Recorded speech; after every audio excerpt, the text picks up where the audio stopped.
Udah lama ya? Tifa, kamu aslinya lebih cantik ya daripada di foto. Nama aku Vian. Dia, Mak gue. kamu kok ikutan perjodohan gini? Pakai acara bawa mama kamu segala sih? Aku orangnya gak suka basa-basi. Langsung ke intinya aja ya. Kamu punya mobil gak? Enggak, aku cuma punya motor.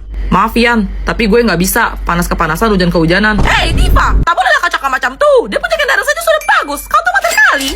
Biarin. Kalau rumah punya gak? Hah, nggak ada sih. Aku masih ngekos biar dekat sama tempat kerja yang murah-murah aja.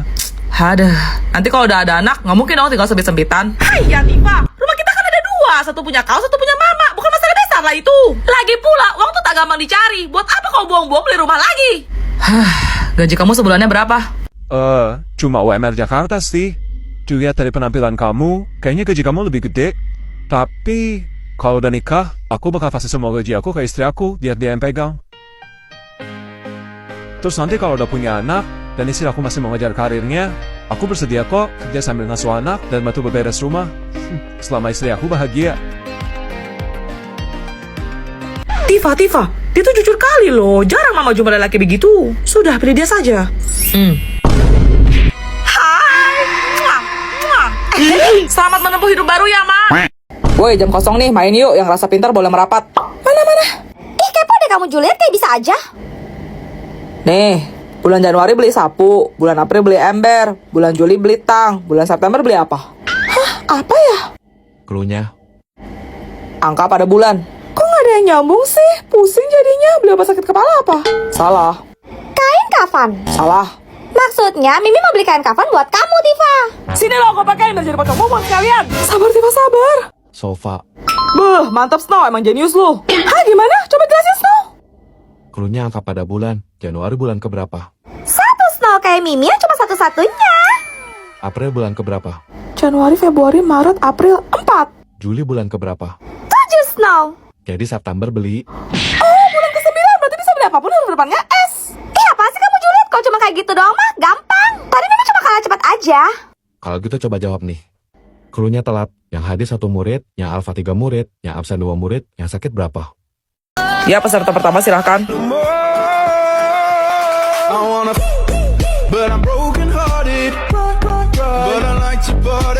Gimana? Next.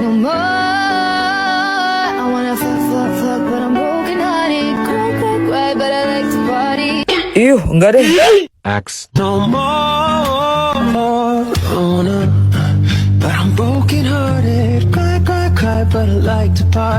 Boleh nih. Next.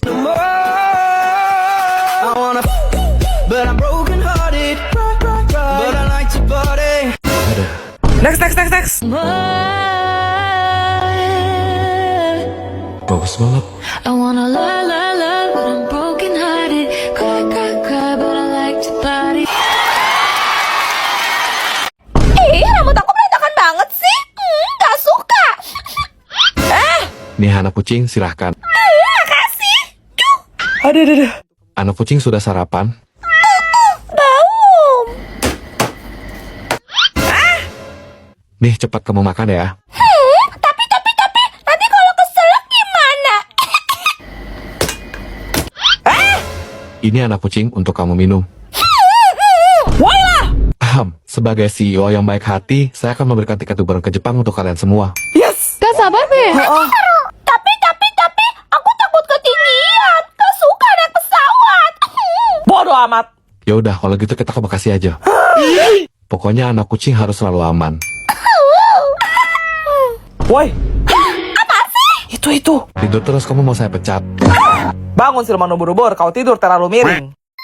Ih, si Koko main mulu dah, bukan istirahat. Tadi pagi aja katanya sakit, gak bisa sekolah. Iya, Koko sakit, Koko demam, Celo bukan lumpuh. Elliot, kamu gak apa-apa? Gimana keadaan kamu? Cia, tiba-tiba rasanya aku langsung sembuh. Dasar bucin. Yuk. Helah, lu ngapain di mari? Ngecat piramid kok. Ini Coca-Cola. Main apa lu? Strangki. Ih, Cia suka Pinky. Kalian pada tahu asal-usulnya Sprangki gak? Enggak, Cel cuma tahu Splunky itu warna-warni dan masing-masing dari mereka punya instrumen musik yang berbeda kayak beatbox gitu. Betul. Emang gimana ceritanya, Axel? Jadi awalnya ada sebuah bumi berbentuk kotak, tempat di mana Mr. Van Komputer tinggal. Hah? Karena Mr. Pang komputer hanya sendiri, dia merasa kesepian, dan dia mulai menciptakan berbagai macam karakter Sprunky menggunakan sistem komputer untuk menemaninya. Oh alah. Sprunky berwarna putih bernama Wenda adalah penyimbang kebahagiaan. Sebaliknya, Sprunky berwarna abu-abu bernama Grey adalah penyimbang ketidakbahagiaan. Terus? Tapi ada Sprunky jahat berwarna hitam bernama Black. Dia menyelinap masuk seperti bayangan dan memiliki kekuatan untuk menginfeksi para Sprunky, yang menyebabkan mereka berubah secara perlahan menjadi monster dengan bentuk yang mengerikan dan suara yang menyeramkan. Males banget deh, malam minggu tuh biasanya Mimi nongkrong di warung kopi sama cowok-cowok, malah kerja kelompok bareng cewek-cewek. Hah, kalau bukan karena anggota kelompok yang dipilih sama Bu Guru, gue juga ogah. Kalian mau dengar cerita terowongan Casablanca? Boleh, apa cuma Mimi ya satu-satunya cewek yang suka cerita horor? Ya nggak heran sih, lo kan siluman ubur-ubur, sebangsa lah sama setan. Enak aja. Terowongan Casablanca dibangun pada tahun 1991 dan selesai pada tahun 1993. Terowongan ini dibangun di atas lahan kuburan TPU Menteng Pulo. Hah? Bejir, belum apa-apa udah serem aja. Konon katanya, dulu ada seorang gadis yang diperkaos ramai-ramai hingga menghembuskan nafas terakhirnya. Kemudian jasadnya dibuang begitu saja di area yang sekarang kini telah menjadi terowongan Casablanca. Mimi takut. Lo lebih nakutin sih. Ditambah lagi beberapa tahun kemudian, seorang pria mengakhiri hidupnya di terowongan ini dengan mengikat lehernya menggunakan spanduk. Merinding Mimi tuh. Diam! Sosok penunggu terowongan Casablanca ini sering menampakkan diri dan menyebabkan kecelakaan. Sehingga ada mitos, di mana kendaraan yang melewati terowongan Casablanca, khususnya malam hari, wajib membunyikan klakson sebanyak 3 kali sebagai tanda permisi jika ingin selamat. Hah? Ada bel, bentar ya, gue buka pintu dulu. Tiba jangan tinggalin Mimi, ayo Juliet. Sorry ya guys, aku telat. Tadi ban motor bapak aku bocor di jalan pas masuk terowongan. Hah? Juliet? Terus tadi yang cerita siapa? Mau nanya dong, permen itu terbuat dari gula ya? Iya Cia. Ngomong-ngomong gula, kalian mau dengar cerita pabrik gula di Cirebon gak? Mau. Hah? Ada gitu? Boleh seru tuh kayaknya. Hah, gara nggak belajar dan melek loh. Buru mumpung malam Jumat. Ada sebuah pabrik gula di Jawa Barat yang bernama Karangsuhung yang kini terbengkalai. Pabrik ini dibangun pada tahun 1896 dan tutup pada tahun 2014. Wah lama juga ya, berapa tahun tuh? Hitung sendiri. 18 tahun ya? Hah? 118 Cia? Konon katanya saat malam tiba, dari dalam pabrik terdengar suara mesin yang sudah lama berhenti beroperasi. Seolah-olah ada pekerja tak kasat mata yang sedang menyelesaikan tugasnya. Ih, kok serem sih? Takut ya lo tuh. Belum lagi, banyak saksi mata yang mengatakan bahwa mereka melihat sosok bayangan hitam yang berjalan seolah melayang di antara reruntuhan puing bangunan pabrik disertai aroma gula terbakar yang entah dari mana asalnya. Ih, merinding woi. Kemudian ada arwah mandor Belanda yang dulunya terkenal kejam, sering berdiri di depan ruang administrasi, menatap tajam siapapun yang berani mendekat. Guys, kalian ada yang nyoba gula kebakar gak? Kayak bau karamel gitu ya? Iya lu. Bener? Hah? Anak-anak, tante bawain dalgona nih biar kalian semua makin semangat belajar. Setan. Allahumma lakasum tuh wabika aman tuh. Lah, pada kenapa sih orang lagi skincarean? Ya, Celo, kamu suka main Roblox ya? banget. Celo biasa main Block Heaven sama Kia. Rumah kita tetanggaan loh. Hati-hati. Hah, kenapa woi? Gak usah nakut-nakutin lah. Kalian pasti nggak tahu cerita tentang sisi gelap dari Roblox Brookhaven kan?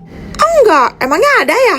Waktu itu lagi liburan musim panas, ada seorang anak kecil berusia 8 tahun yang merasa bosan di rumah, jadi dia download Roblox. Terus? Dia memutuskan untuk main Brookhaven dan masuk ke salah satu server. Tapi pas dia keliling, kok sepi, kayak cuma dia satu-satunya pemain di sana. Akhirnya dia menjelajah ngeksplor jauhan, sampailah dia ke hutan. Di sana, dia nemuin 5 orang pemain yang semuanya berwarna hitam. Mereka mengelilingi api unggun, kayak lagi ritual gitu. Hah? Disamperinlah sama dia, buat nyapa ngajak main, tapi dia malah diusir. Mereka bilang, Pergilah sama kau masih bisa. Waduh. anak itu bercanda, kalian lagi cosplay penyihir ya? Tapi tiba-tiba koneksinya terputus dan dia langsung keluar dari game. Kok bisa? Anak itu juga mendadak mendapat pesan pop-up dari iPad-nya yang berbunyi, Kami sudah memperingatkanmu. saat dia mencari tahu, salah seorang di forum bilang kalau itu adalah sekte berbahaya. Dia disuruh meninggalkan iPad-nya dan segera pergi dari rumah itu sekarang juga kalau ia ingin selamat. Patung. Anak itu pun ke rumah neneknya. Besoknya, ia mendapatkan kabar bahwa ayah dan ibunya sedang berada di kantor polisi karena mereka menyaksikan ada seorang anak berusia 8 tahun yang sedang diculik oleh sekelompok orang berpakaian hitam di sekitar area rumah mereka. Akhirnya kelar juga laporan kerja kelompoknya. Pegel banget. Maaf ya Cia, sampai malam gini. Kalau enggak, nanti aku minta tolong mamaku deh buat laporin mama kamu supaya kamu dijadiin nginep di rumah Celo. Yes. Pada lapar gak sih? Nasi goreng datang. Giliran tugasnya udah kelar aja bernongol lu. Ye, lu gak mau nih?